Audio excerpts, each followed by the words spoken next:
So we're going to talk about truth and image perception and passion and all the things like that over a bit of a journey. I'm going to share with you some of my true story. It's a long one, but we'll give you the short version, and even that's pretty long. So maybe all you can do is just sit back, relax, and we'll just see what comes through, and we'll just go from there. But I think we'll get started. So I came up with this. I was doing some writing today, and I came up with this thing, and the thing that I thought to myself was, you can't rush imperfection, and imperfection takes time. And so we're going to slightly talk about that kind of stuff. But before we do, I'm going to start by singing to you all a chant. And for anyone that's jumped on my yoga sessions or Finding Your True North or meditation sessions, you'll know this chant. It is basically uniting the divine, that feminine energy. So my mum, your mum, our mum, this place. Okay, this place. And so that's how I'm going to start. We're going to run through it a couple of times. If you know the song, feel free to sing along. If you don't, sing along anyway. It's very powerful. It's very nice. We're going to start with that and just really ground where we are and go from there. It goes like this. Teata, oh, money, money. My heart, Maria, Soham. Teata, oh, money, money. My heart, Maria, Soham. Teata, oh, money, money. My heart, Maria, Soham.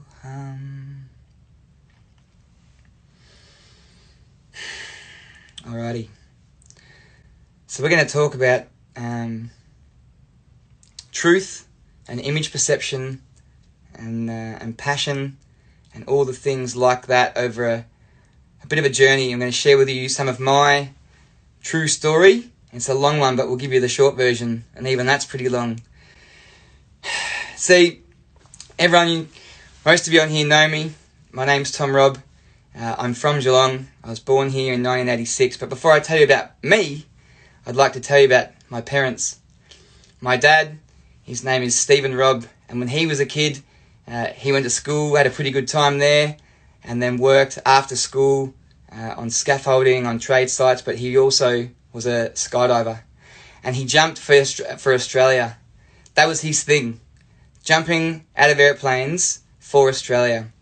And I think it was 1980, he had this accident where he basically jumped out of an airplane and his parachute didn't open properly, just due to some kind of malfunction. They were doing some canopy relative work, which is a term that some of you might not know, but basically if you've ever seen a picture of maybe 16 parachuters all in a dead straight line going right down like this and all with their chutes open, all together just cruising down, man. And one guy made a mistake and crashed into the middle, and then all of them were just tangled and just fallen towards the floor. And Dad's arms were pinned, and he couldn't get out. He had 2 cells. A parachute has 8 cells, and Dad's got 2. He had 2 cells of his chute open. He couldn't pull away, and he couldn't go anywhere. And he was just spiralling towards the ground like this. Flat chat. He landed on his right-hand side, bounced 1.5 meters, and then landed on his left. And the only reason that he survived that fall is because an ambulance that was just driving on another random road, on another random job, looked over and went, that doesn't look too good. I think we should go over there. And he lived. And he's definitely, hands down, one of the strongest men I've ever met in my entire life. And although he broke every single bone in his body, he still wakes up every day, puts a smile on his face and goes to work. 6 days a week, ain't no thing but a chicken wing. And I definitely aspire to be as strong as that man when I'm his age. So that's my dad. That's what he was doing. And now he's still working in a stationery shop, just living the dream, Well, I don't know, he's living the dream, let's say, but he's getting by. My mum, when she was younger, she was a hairdresser and a seamstress. And this is important because, no one really knows what they're going to do when they're young. And maybe they do something when they're middle-aged, and maybe that changes when they're at an older age. But we don't know what that's going to be. And I think it's really important to ask the questions and go on a journey and find out what that is for you. I think, for me, I would say that the job that she nailed was being a mum. And putting up with us boys, especially when we were younger, would have been a real hard thing to do. And so who knows? Maybe if you haven't found what you're supposed to do yet, maybe it's being a parent and you're just not quite there. But it could be a plethora of things, but we're going to come back to that later. For me, I was born into this family and I feel pretty lucky. As a kid, all I wanted to do was be a farmer because that's where I grew up, on a farm. We had sheep and cattle and chickens and dogs and cats and everything was going on. And I don't remember what was happening when I was young. I can't remember being born or anything like that. I don't know if anyone can. But I do remember just feeding horses and planting things and, lifting up bales of hay to go and give to all the different animals. And it was a really fun thing to do. And I remember saying, I'm going to be a farm boy. I'm going to be a farm boy. That's what I want to do. I'm going to be a farm boy. And then in, 1989, my brother came along, Angus. And some of you have met him before. And I don't remember much of that in the early days, but I remember it in the later days when he was like 7, 8, 9 and 10 kind of thing. And man, we would fight, hey? We would fight all the time. And not as in like a negative hatred fighting. It would start off as fun, playful, exciting, silly, immature, all those things, but it would always end, always in a punch-on. And I know for a fact our parents got pretty jack of it. He used to do this thing to me when we were younger. If I go to the toilet, because we often just kept the door open. I don't know why we did that. We didn't really have a thing. And so we would keep the door open and I'd be going to the toilet and Angus would come in with 2 fingers like this and then just zhuzh my sides like this. So I'd just move like this. And by virtue of that prank, pee everywhere, which would really piss off Mum, and then I'd have to clean it up. And so once upon a time, he was actually in there doing a number 2, and I thought it would be a good idea to walk in there and just cake him in talcum powder. Just double, bang, bang, bang, all over while he couldn't move anywhere, and it worked. And it was the last time that I ever got zhuzhed while I was on the toilet, And I remember these times, I think at least maybe once every couple of months, we would make Mum cry, just from how relentless we were. We wouldn't let up. Like, we would wake up in the morning and start fighting, and it would just not end until the moment we'd gone to bed. And even then, it was still a thing. I can still remember now my brother, we'd done something. I don't know what that something was, but Mum, she cracked it, and she was like, right, everyone off to bed. You go to your room, and you bloody well go to your room, and if I hear one peep, you'll be in trouble. Or I'll call your father. That was bad, man. If Dad was gonna get the phone call, you were in trouble. So you would do what you were told. And so we went to bed, went and lay down. It was bedtime anyway. And I waited about 10 minutes. I rolled into Angus's room. I opened the door, and I said, "Oi, Angus!" And he goes, "Yeah, what?" I was like, Oi, bro, you should come into my room, man. I've got some cake." And he goes, "Oh, do ya?" I was like, "Yeah, I got some." He's like, "Oh, where'd you get that from?" I was like, "Man, I stole it from the fridge. I just stole it there." And it's like, I just snuck out and I got it. It's in my room, so you should come in and you should eat some. And he's like, "Oh, yeah, all right. Yeah, I'm coming in.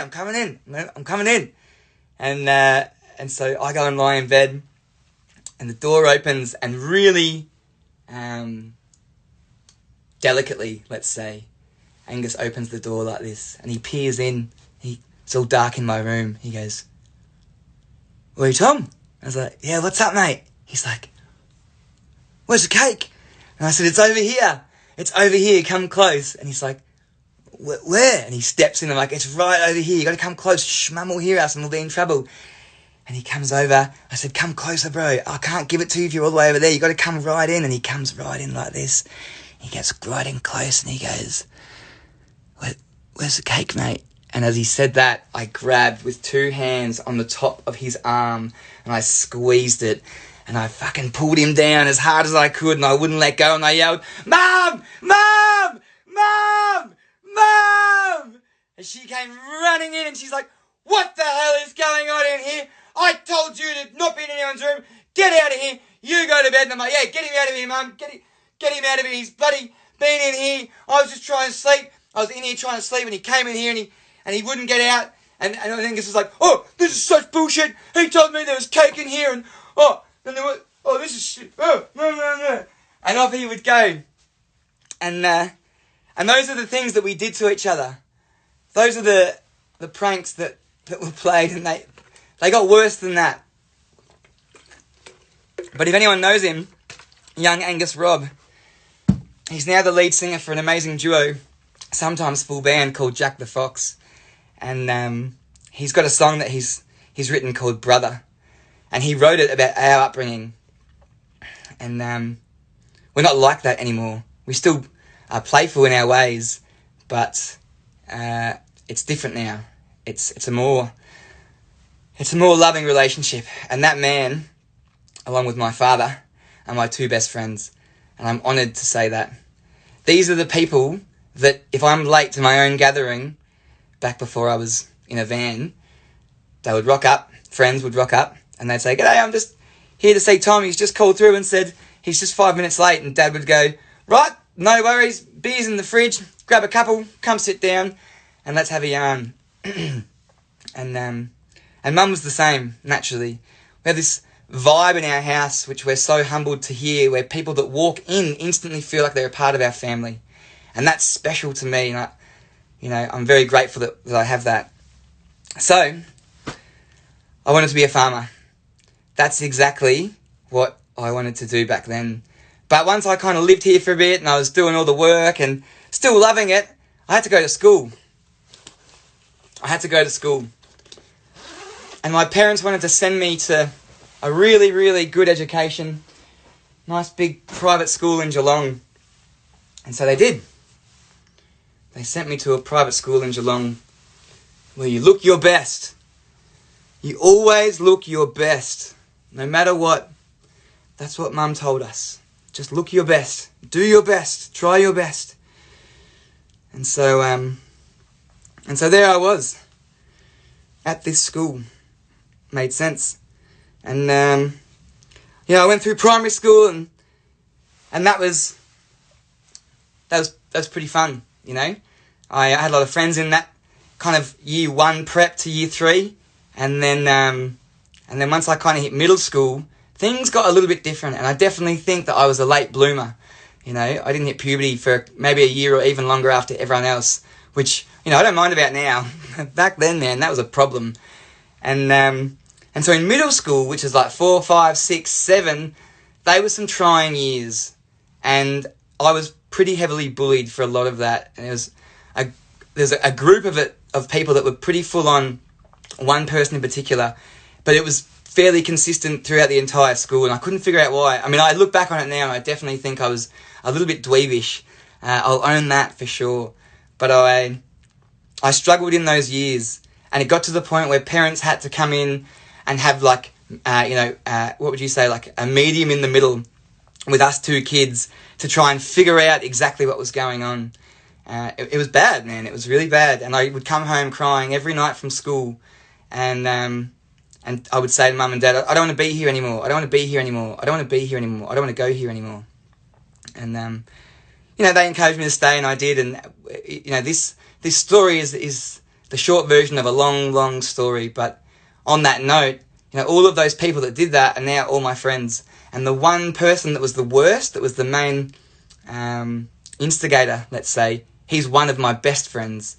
Life is a funny thing, and I think eventually we all grow up, and it's a good thing to remember.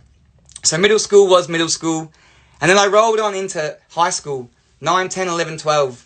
And while I was there, I didn't really fit in to a select tribe, and I talk about this in my presentations on here for high school students, even on Finding Your True North workshops. We discuss this. It's like whether you're extroverted or introverted, it doesn't matter.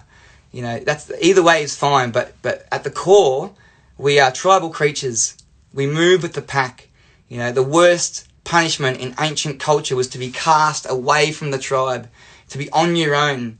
It's a good feeling to feel like you belong, to have a movement like you can contribute to, a community.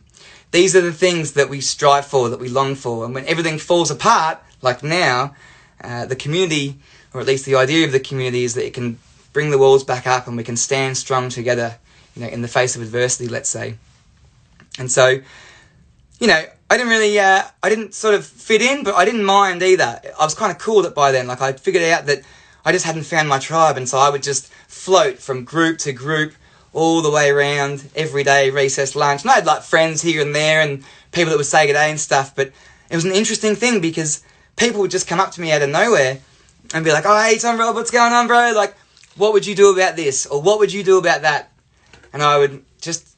I would answer, honestly, but I didn't know what to do. This is like mentoring in year 9. Like, I had no idea, and I didn't even know why I was getting asked, but I liked it. I was like, sure, I'll be the guy that just hangs out and cruises around. And it didn't seem like, I can't say this without labelling groups. There's no other way of saying it.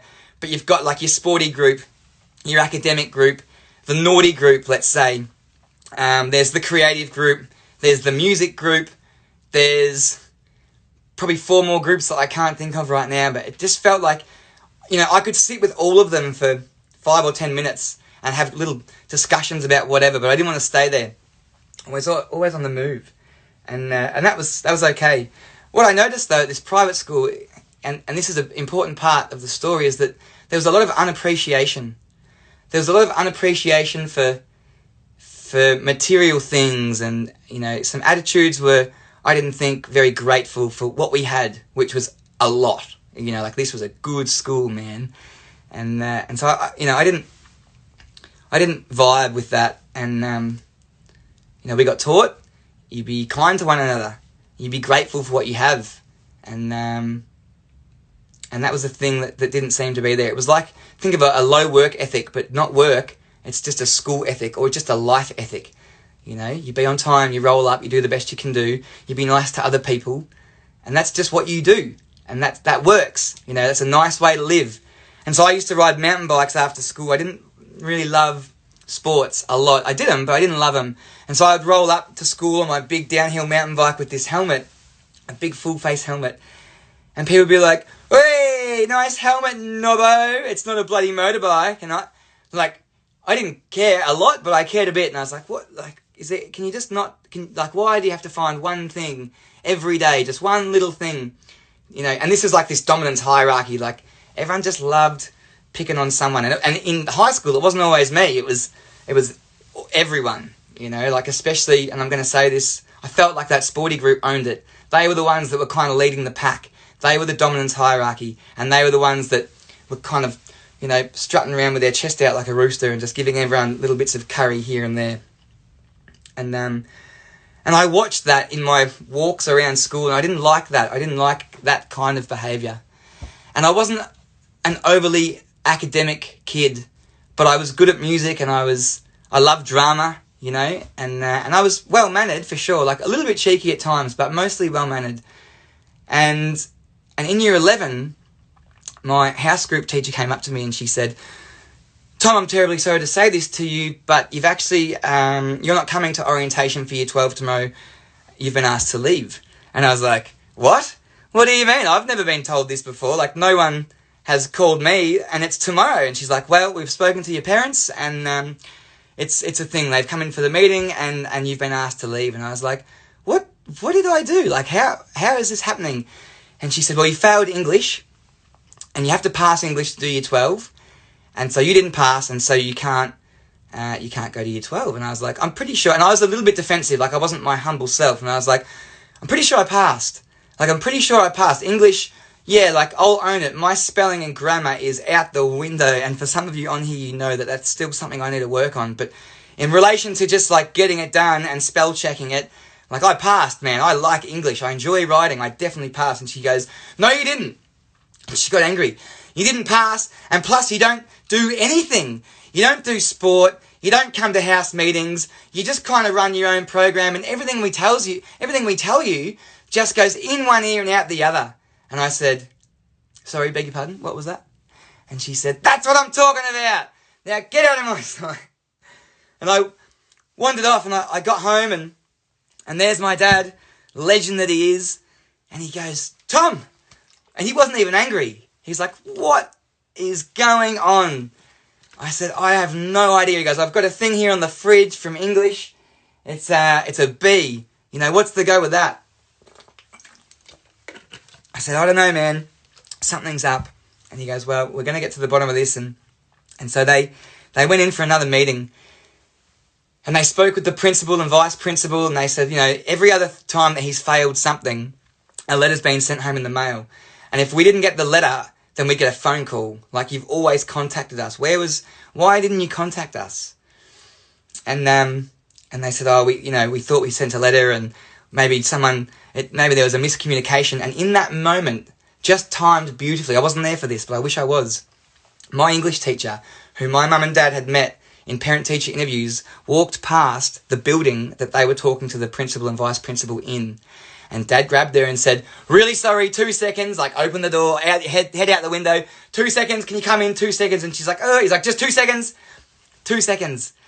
And so in she goes, and they just said, look, and you could see apparently principal and vice principal all, red-faced and sweaty-palmed. They said, look, they've decided to ask Tom to leave or basically kick him out because he's failed English and you're his English teacher.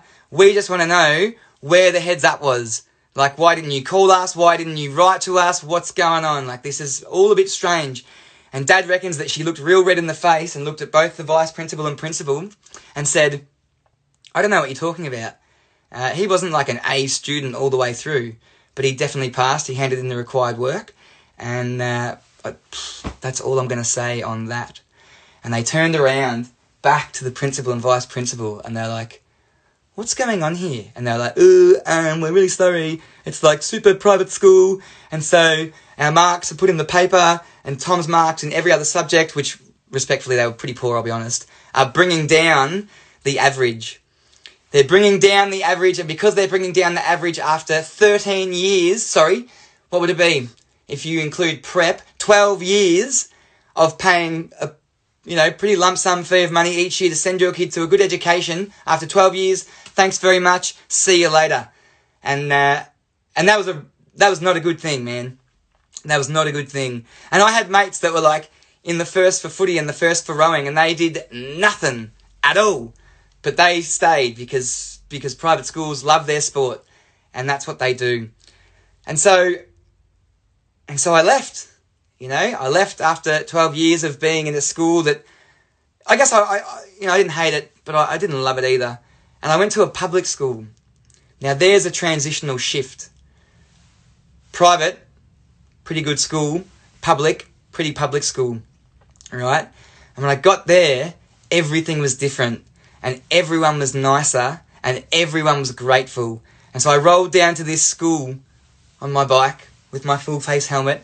And there are all these kids. And they're like, wow, man, that's such a sick bike. I could never afford anything like that. Where did you get it? And I was like, man, my mum got it for me or whatever. I'm pretty lucky, I guess. They're like, wow, you're so lucky. Can I have a ride? And so they would ride it. And they would love it. And I'd have these discussions. Like, these were real people. And don't get me wrong, for a second, I'm not saying that if you went to a private school, you're not real. That's not it at all. I'm not saying that you lack anything of that to a public school. However, I do believe that there is a chance that that's a higher probability, let's say, because you haven't potentially had the struggle that these public kids have had in their family with, money and bills and whatever has happened. We don't know what that is. And I'm bloody grateful that it happened the way it did, because to see that shift of that private school mentality to that public school mentality was phenomenal. And it really made me open my eyes and be like, wow, there's actually like a lot of shit going on here that I had no idea about. And this is a different thing. And so, well, I did that, man. I did year 12. I made heaps of friends. It was gold. And people were just real. It was like blunt to the point, and it was a good thing. And so I did that. I did that in my past, and everyone was happy. Everyone was happy. But I hadn't really found my tribe, you know, like I had this mountain bike crew that I would go with, and I was skating all the time, and like I had good friends and stuff, and they were good, I'll be honest, like they're solid mates in this sort of year 12, year 11 area, lots of bike riding and skating, like I said, but there was still that tall poppy syndrome, there was still a lot of ripping on each other and things like that. My mum said, why don't you do outdoor education? Like being a school leader. And I was like, school leader? She's like, yeah, remember when you went and did a school camp? That was outdoor ed. And that's a job. And I was like, that's not a job. And she was like, yeah, it is. And I was like, oh my God, maybe I could do this. Maybe I could go and be a school leader on outdoor programs and just cruise about all around Australia. And so that's what I did. I cruised around Australia. I did a 2-year diploma in outdoor rec on Mount Buller, and then got a job taking out anywhere from year 7 to year 12 kids for 7 years, pretty much in a row. And in that time while I was doing that course on Mount Buller, they said, what are you doing over winter? Because you're on Mount Buller. And I was like, well, I don't know. And they said, maybe you should, look into being a lifty or a snowboard instructor. Pardon me. And I rolled that lifty job, and I didn't get it, thank God. And then I rocked the snowboard job, teaching snowboarding. And I got that, man. And that was a good thing. Like, to this day, I've done 16 seasons in a row, and I think that's enough. Like, I feel like this might be the end of it. But teaching snowboarding, both kids, like little kids, like 6-year-olds, and then teenagers, and then people in their 20s and 30s and 50s, mixed in with my outdoor ed, year 7, year 8, year 9, year 10, year 11, year 12. That's where my experience comes from. But remember, this is a talk on imperfection, and imperfection takes time. So I learned that there's a motto when it comes to teaching. There's a motto, and that motto is safety, fun, learning. You've got to be safe all the time, no matter what. That'll always be number one. But fun before learning, people are like, what? Fun before learning? Absolutely fun before learning. Because if you're not having fun, then you ain't going to learn. That's it. Like, I want to be in an environment where I'm enjoying myself, and the person that's teaching me is engaging and exciting. And that's obviously not every single person as a teacher, but it's a good thing to kind of, aim for. And if you love your job as much as you would hope that you would love it, then it wouldn't matter how you came across, because if you loved it, then you would come across but nothing but passionate. That's how you would just come across in general. And so here I was, I was doing all these things, and outdoor ed and Mount Buller was my jam. And I thought, wow, like this is a really great job. And in that time, that was a heavy party scene for a lot of years. Like Mount Buller was pretty frequently, actually, like almost daily. And then, you'd finish work and you're living above a pub and doing all these things. I could tell you so many stories from that mountain. It's unbelievable. But that was a heavy time of partying and drugs and alcohol and smoking joints. And for anyone that just watches all my videos and thinks that I've just come from this perfect background and haven't put a foot wrong, guess again. Because I've made mistakes just like everybody else. And I couldn't talk about the things that I talk about without having made those mistakes.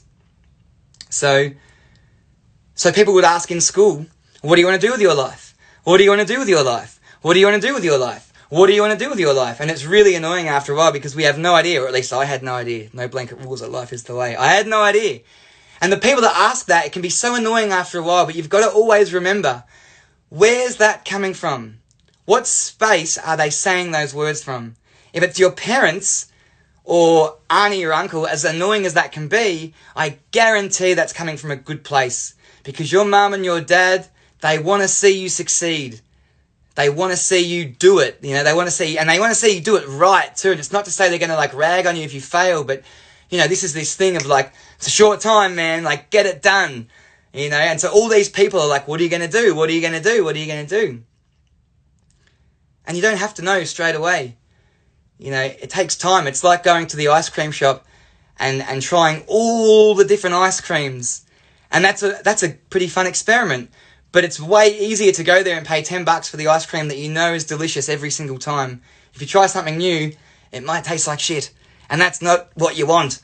It's, maybe you just want the safety of the same ice cream that you definitely love every single time, and that's okay as well. Whatever it is that you want to do, for me at least, when I'm talking to these kids, all it is about going, well, what do I love? What are my passions? And what do I need?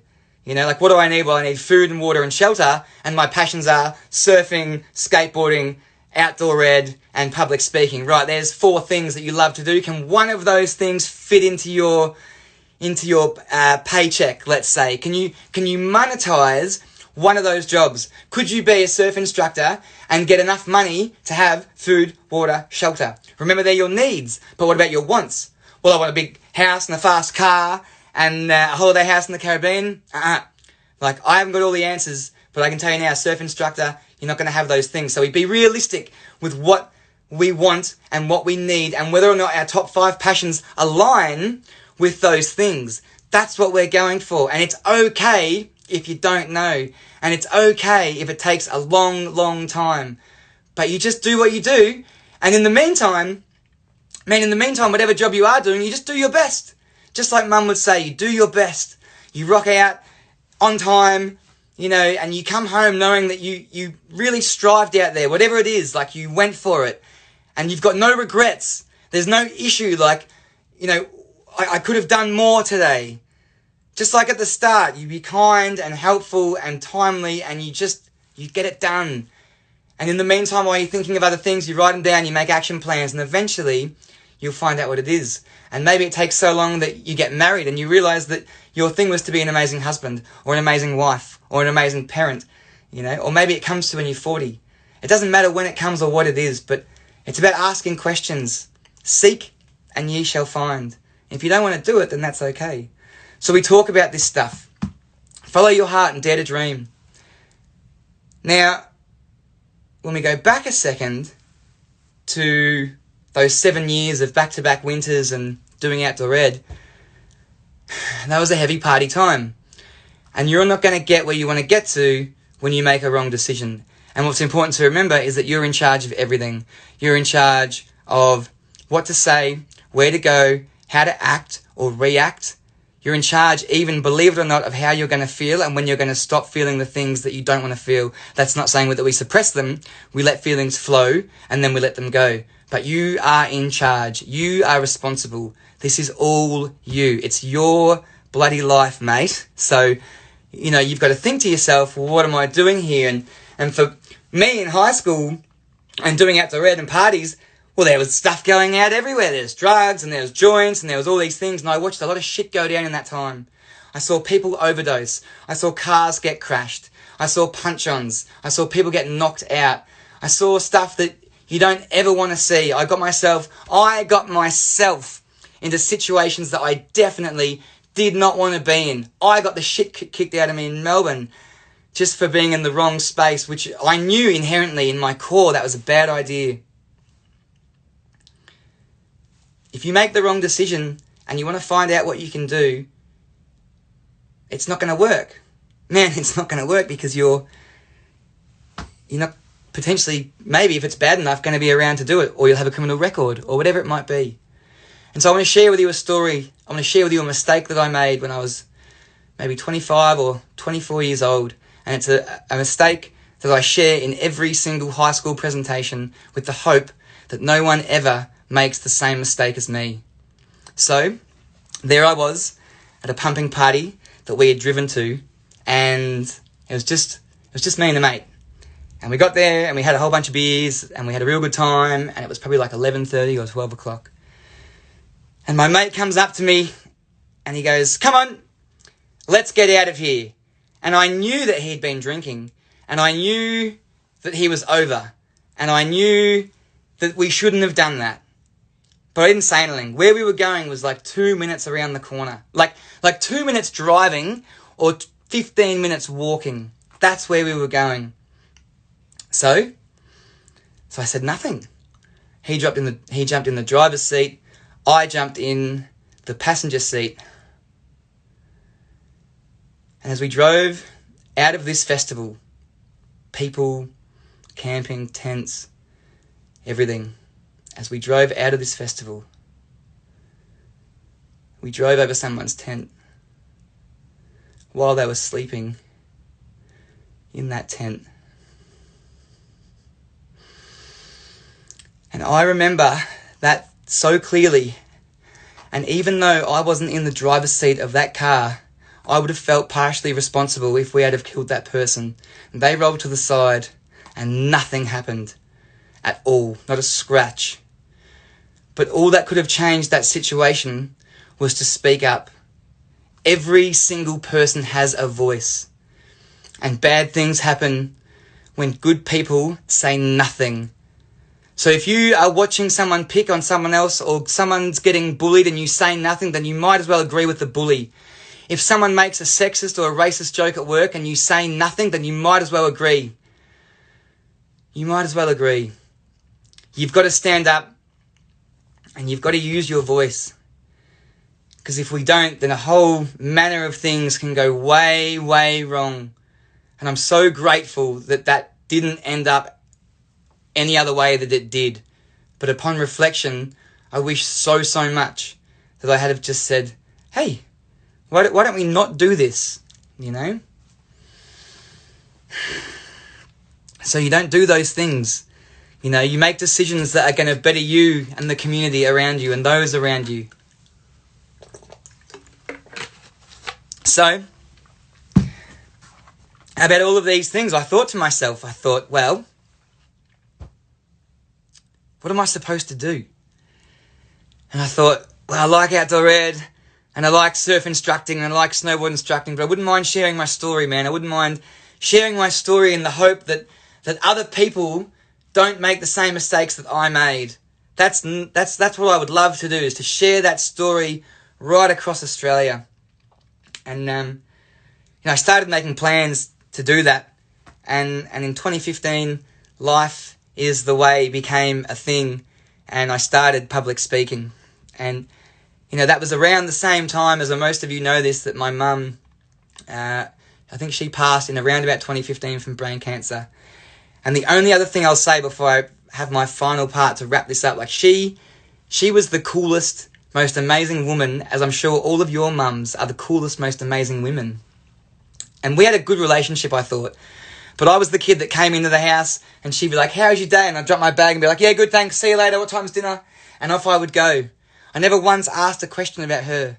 I never once asked how her day was. I never once asked what it was like growing up in Bendigo, and what Nana was like as a mum, and what Pop was like as a dad. I didn't ask anything of my mum ever. And it wasn't until she got so sick and couldn't walk and I was pushing her around the park in a wheelchair that I finally started saying, what was Nana like as a mum? What was Pop like as a dad? What were you doing when you were my age? Tell me a funny story. And your parents have the funniest stories. And if you think that you're whatever you think you are, they made you. They've got some stories, man. So you ask the question, and they want to share it, but they're not going to if you don't ask. Your mum, your dad, your uncle, your auntie. It's hard when you're a kid because it's self-centered world. Like, it's me, let's roll, I'm pumped, I'm in charge, I'm rocking it. But they do a lot of stuff, and they did a lot of stuff, and without them there would be no you. And I say this to every student in every talk. If there's one thing you can take away from the very first slide, which has a picture of my mum, when you get home, give them a hug. Mum and dad, let's not take sides here. You give them a hug and you tell them how rad they are, because they are. And so that's what I did. I started asking questions, and there's a really good saying that says, destruction causes change, which means that we won't change until things hit rock bottom. We won't stop drink driving until we almost run someone over in their tent. We won't ever ask questions to our parents about their life until they get sick and passing. We won't stop taking the drugs or excessively drinking until we get some kind of sickness or disease. Destruction causes change, and no one should get to that destructive phase. So, I had it in the bag now, I was motivational speaking, I was doing what I wanted to do, I felt a call into it. It was like, what am I supposed to do? Well, I was doing these talks and I was chatting on a whole bunch of different levels, and there was just one thing missing. My mum used to say, you look so scraggly all the time, and I hated that. I was like, shut up!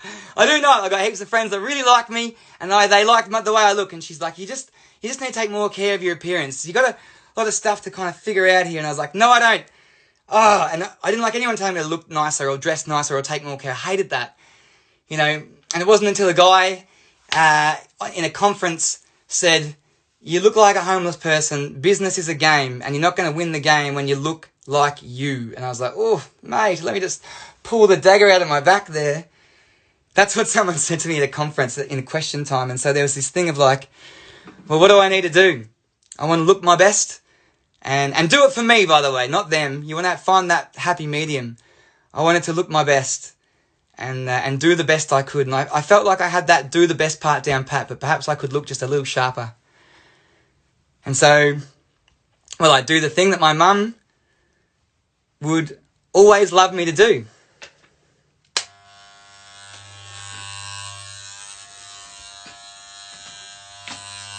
Shave.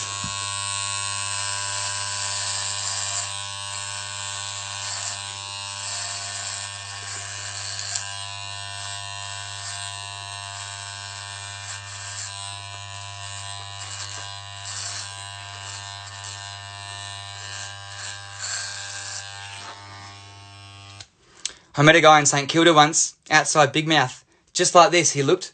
I said, mate, what's with half the beard, bro? And he goes, mate, takes half the time.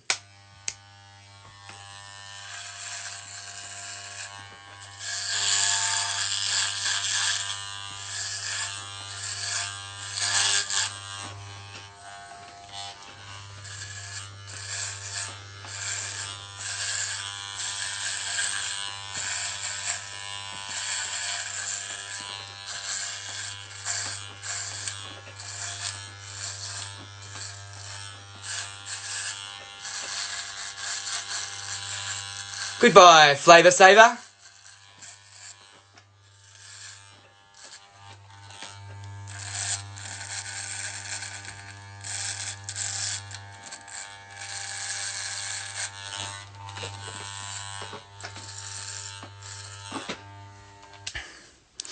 I must ask you a question, but I'm shaving it for later.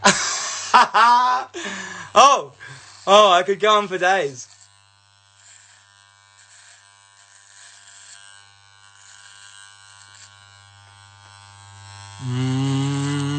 Do do do do. La la la.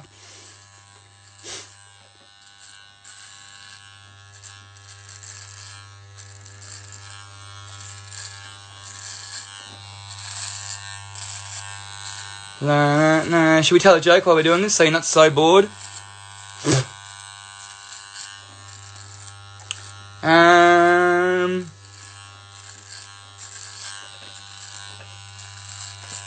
don't know what to tell you. I've only got heaps of jokes just on par.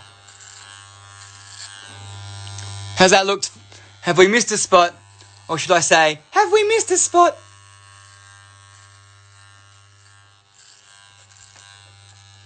What's that down there? See you later.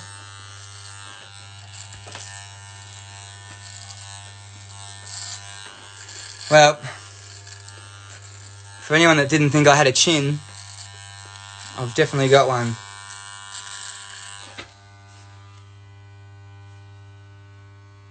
Ooh, look at that sideburn. I don't want that. Too pointy.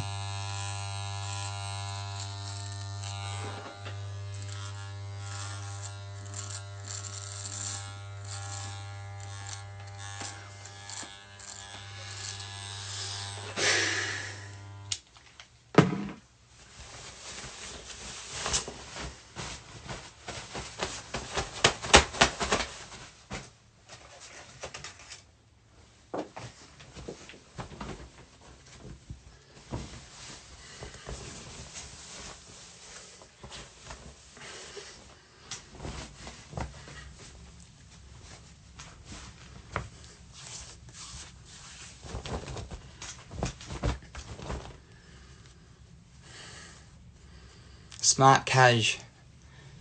but just slightly more on the smarter side than casual is how I want to look when I'm delivering a presentation. So, as we wrap this up, I think to myself, back in the day, what's calling? What's my unique gift? Every single person on this call right now and every single person in the entire world has a unique gift that they need.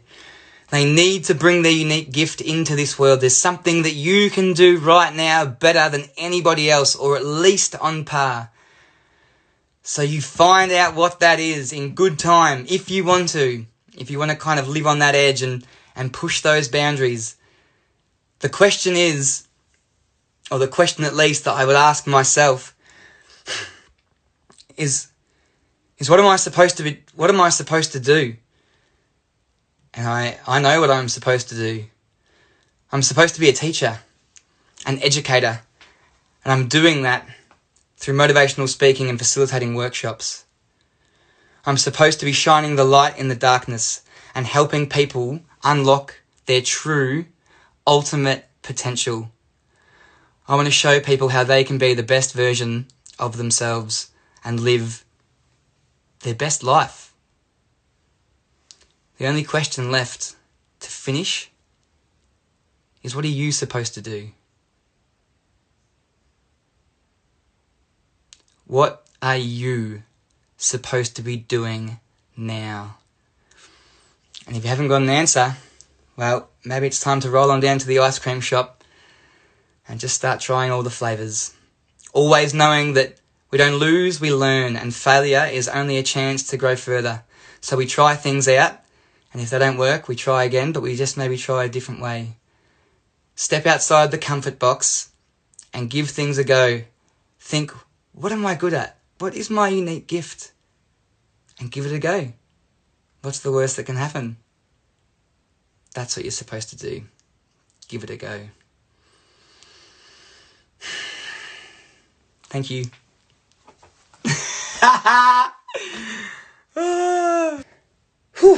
Well, thanks everyone. Let's not end a good thing by just carrying on for the last couple of minutes of this. But I will say thank you so much for stopping by. It means a lot. And as always and forever, from my heart to your heart and from my family to your family, namaste, be well, go well, and head to the ice cream shop. Find out what that thing is that you do better than everyone else. That's what we need in this world. Cool. All right. Much love, everyone. Thank you so much. We will see you soon and next Monday morning if you're up for yoga and a yarn. Woo!